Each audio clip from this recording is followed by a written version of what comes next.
Hai, selamat malam. Pastikan diri Anda tidak sendiri hari ini karena di sini akan berbagi cerita-cerita misteri. Dan cerita misteri pada kali ini adalah hantu gentayangan penunggu gang sempit. Sobat misteri, gimana kabarnya hari ini? Semoga kita semuanya diberikan kesehatan dan juga diberikan rezeki yang berlimpah. Terima kasih buat kalian yang sudah klik video ini dan buat kalian yang belum subscribe, kalian bisa klik tombol subscribe-nya dan selamat datang di cerita misteri.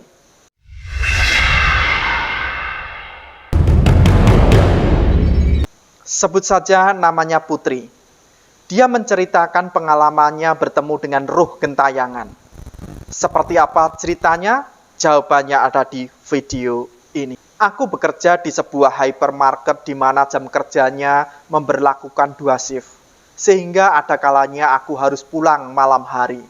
Dan ketika pulang malam hari, aku memilih untuk berjalan cepat tiap kali melewati gang kecil yang lebarnya hanya semeter itu. Jalan sempit yang diapit tembok 2 buah rumah besar yang jauhnya sekira 50 meter.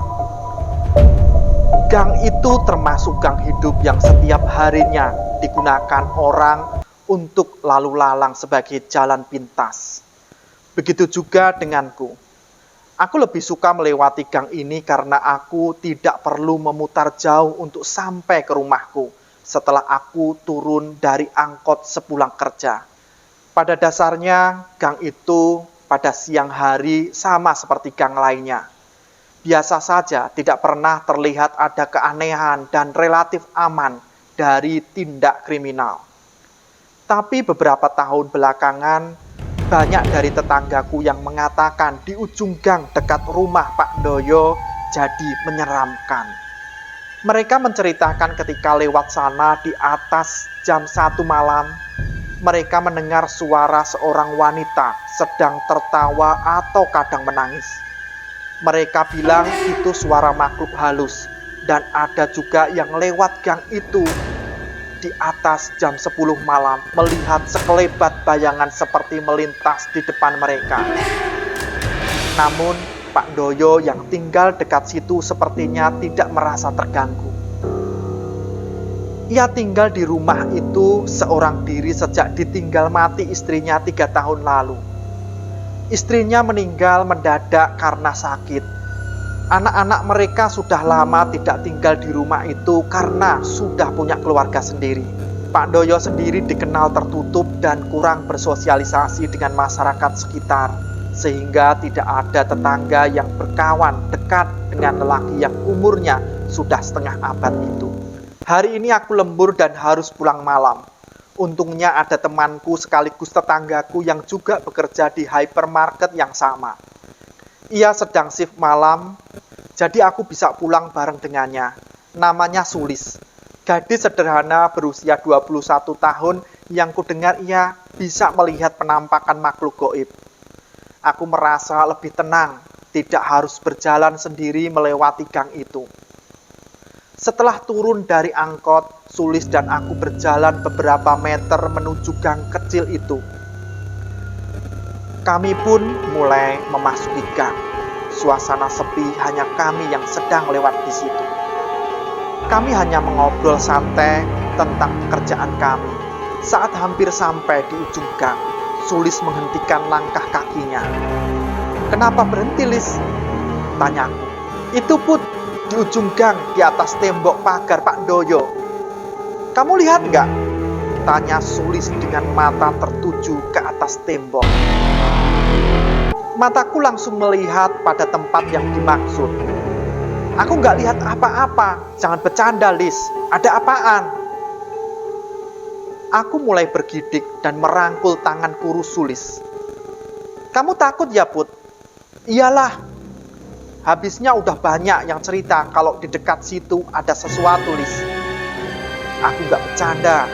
"Terus gimana? Mau lanjut jalan atau enggak?"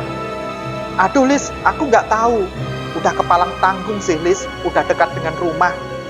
Tapi emang nggak apa-apa kalau kita lewat. Kita bakal diganggu nggak?"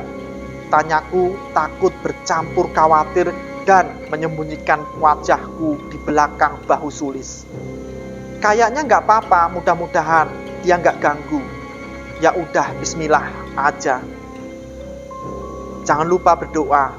Ayo jalan lagi. Aku mengikuti Sulis yang berjalan pelan. Meski begitu, detak jantungku berdebar dengan cepat dan bulu kuduk rasa berdiri. Aku berpegangan erat pada lengan Sulis. Kepalaku kutundukkan dan mataku pejamkan sambil merapal doa-doa. Baru kali ini aku merasa takut sekali sampai kakiku gemetaran. Untung ada Sulis yang pemberani. Kami tetap berjalan sejauh belasan langkah hingga melewati ujung gang.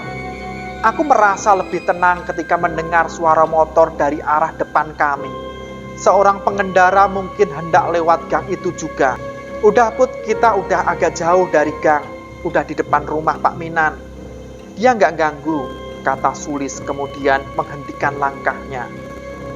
Kita nggak minggir dulu Put, ada motor mau lewat, kata Sulis lagi. Aku pun berhenti dan membuka mata. Masih dengan kaki yang gemetaran, aku melangkah ke pinggir. Lalu aku bertanya pada Sulis dengan suara pelan. Kak, kamu memang lihat apa tadi, Lis? Pengen tahu aja apa pengen tahu banget? Awas ntar, kamu malah nggak bisa tidur kalau aku ceritain, katanya sambil tertawa. Aku takut, tapi aku penasaran, Lis. Aku lihat sosok wanita berpakaian putih, rambut panjangnya menutupi sebagian wajahnya yang rusak, sedang duduk di atas pagar rumah Pak Ndoyo.